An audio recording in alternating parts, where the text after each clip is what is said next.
Copwatch, policing the police every single day.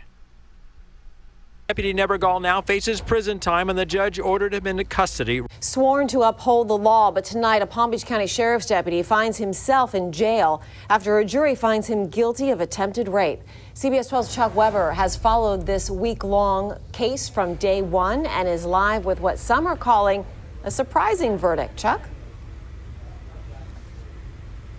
Right, Liz. The verdict here convicting the deputy of the more serious felony charge did surprise at least some courtroom observers. But for the woman who spent parts of 2 days on the witness stand here pouring out her heart, accusing the deputy, this would be the right outcome. We find the defendant guilty of attempted sexual battery. It was not the verdict Palm Beach County Sheriff's Deputy Jason Nebergall or his family wanted to hear.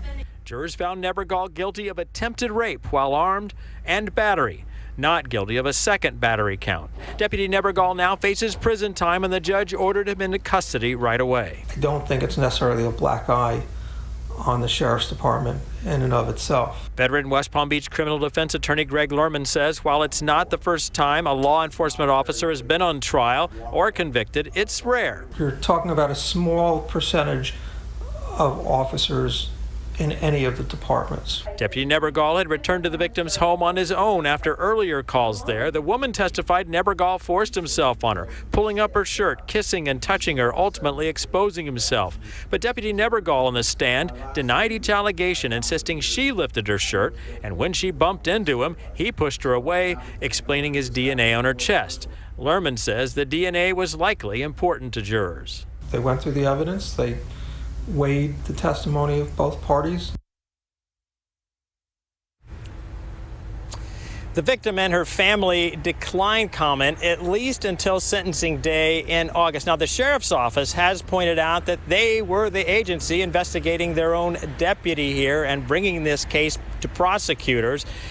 Deputy Nebergall has been on unpaid leave, and right now that they have this verdict, the internal investigation at the sheriff's office will proceed. Live in West Palm Beach, Chuck Weber, CBS 12 News.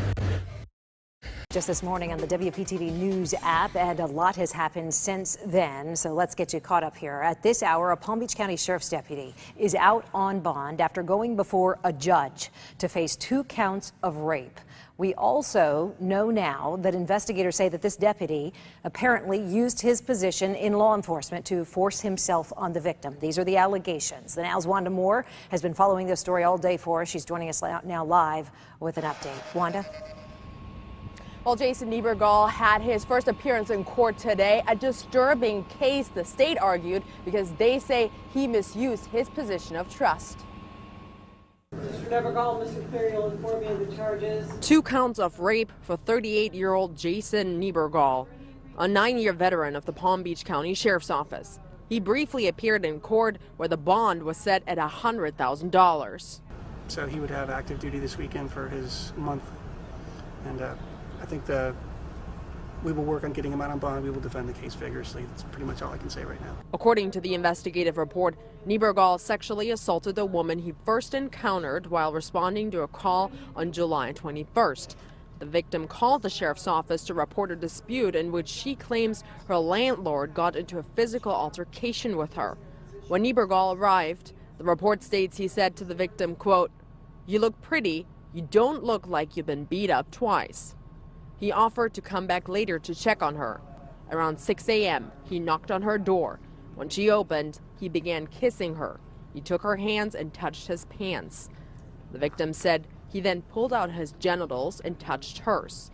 He tried to rape her, but stopped, claiming he can't do this without a condom. The report goes on to say the victim had a rape kit done and DNA recovered is that of Jason Nebergall. Nebergall has been on paid administrative leave since the victim reported the incident in July.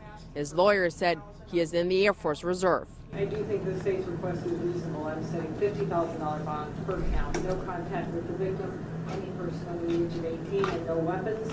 In the afternoon, Nebergall posted bond and left the county jail. No comment? Okay. His arraignment is scheduled for later this month. Now, meanwhile, the sheriff's office says that they're holding their employees to the highest standards, and that's why they tried to investigate this as quickly as possible. Reporting for the Now South Florida, I'm Wanda Moore. We have breaking news. Police use who may want to retaliate against him physically. Hey Charlotte County, this is Charlotte County Copwatch, and I just wanted you to know that I am using this stuff under fair use. And also remember to like and subscribe this channel. Also too, keep in mind I do not make any money on YouTube. This is 5 hours work a day, you know, fighting for freedom. And you can donate with PayPal and Patreon. I just want you to think about this. If everybody gives to PayPal and Patreon, Patreon is every month. Actually, PayPal you can do every month. I have 12,000 subscribers. If everybody gives, I can quit my regular job and go full-time investigations on Charlotte County and possibly even more and beyond. So just keep that in mind. If everybody helps out, I can go full-time doing this. Thanks.